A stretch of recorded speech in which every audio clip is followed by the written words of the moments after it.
Customer வந்து நமக்கு சம்பந்தம் இல்லாத ஆள் கிடையாது. நம்மளுடைய கடையில மோஸ்ட் இம்பார்ட்டன்ட் பர்சன் வந்து கஸ்டமர் தான். மோஸ்ட் இம்பார்ட்டன்ட் பர்சன் வந்து கஸ்டமர் தான். அவருக்காக தான் நாம விளக்கேற்றி உட்காந்துருக்கிறோம். அவருக்காக தான். அவரு நம்மளை சார்ந்து இல்ல, அவர் நம்மளை சார்ந்து, நாம தான் அவரை சார்ந்து இருக்கோம். அவருக்கு ஒரு பெரிய பேராகிராஃபே காமிச்சிருக்காரு. ஏன்னா இது நமக்கு தெரிஞ்சதுன்னா நம்ம வர்ற கஸ்டமர் கிட்ட, நம்ம கல்யாண மண்டபத்துல மாப்பிள்ளை கொண்டு வரும்போது என்ன ஆகுது?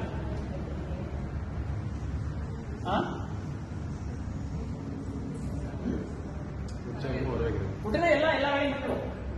உடனே எல்லாரும் பொண்ணு போட்டோகிராஃப் எல்லாம் எதுக்குன்னா அன்னைக்கு அந்த ஃபங்க்ஷன் கதாநாயகர் வந்து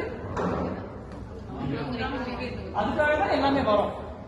அப்ப இந்த கஸ்டமருக்கு தான் இங்க வந்து கதாநாயகர் இல்லைங்களா? அப்ப அவங்க வரும்போது அந்த மாதிரி ஒரு பிரமிப்பு இருந்ததுன்னா அவங்களுக்கு பரவாயில்ல. சில டைம்ல நான் பாக்கிறதுக்கே போவேன். இந்த புது கடையா இருக்கும், சரி என்னன்னு பாக்கிறதுக்கே போவேன். சார் எழுத இருக்கணும், இல்ல பாக்கிறதுக்கு சரிங்க சார் பாக்க. அப்புறம் அதெல்லாம் பார்த்துட்டு சரி ஓகே நமக்கு தேவையான ஏதாவது இருந்தா வாங்கலாம், இல்லைன்னா அட்லீஸ்ட் உங்களுக்கு பேசி அப்புறம் வந்துடுவோம். இப்ப என்னால உங்களுக்கு என்ன பிரயோஜனம்?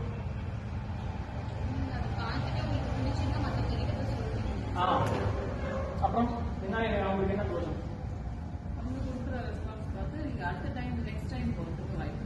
நான் ஒரு 2 பேர் பேசுறதுக்கு வாய்ப்பு இருக்கா? அப்போ வாங்காம வர்றவங்க உங்களுக்கு எவ்வளவு முக்கியம்?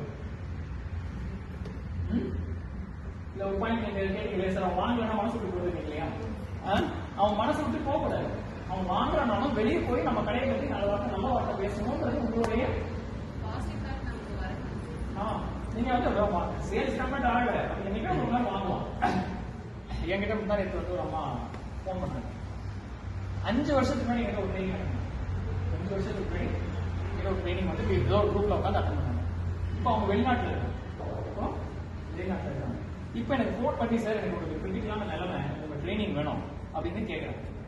அப்போ அவங்க கிட்ட சொல்றாங்க, எனக்கு சப்ஜெக்ட் பத்தி தான் தெரியாது, ஆனா எனக்கு உள்ள பிடிச்சிருந்தது, நீங்க வந்து பேசுறது தான் வந்து எனக்கு பிடிச்சிருக்கு, அதனால நான் உங்ககிட்ட ரீச் அவுட் பண்றேன்.